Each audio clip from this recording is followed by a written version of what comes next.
నమస్కారం గంటారాంకు స్వాగతం. ముందుగా ప్రధానాంశాలు.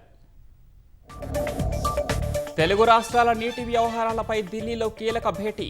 మధ్యాహ్నం జల్ శక్తి మంత్రి సారథ్యంలో రేవంత్ రెడ్డి చంద్రబాబు సమావేశం. హైదరాబాద్ మలక్పేట్ కాల్పుల ఘటనపై పోలీసుల ముమ్మర దర్యాప్తు. హత్యకు మరో 5గురు సహకరించినట్టు గుర్తింపు.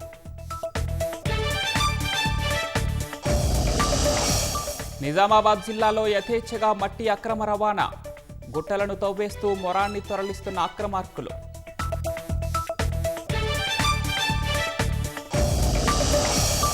మహారాష్ట్రలోని పర్భణిలో ఘోరం. బస్సులో బిడ్డను ప్రసవించి బయటకు విసిరిన యువజంట.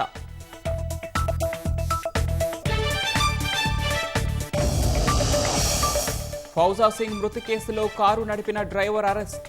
సీసీ ఫుటేజ్ ఆధారంగా వాహనం నిందితుడిని గుర్తించిన పోలీసులు.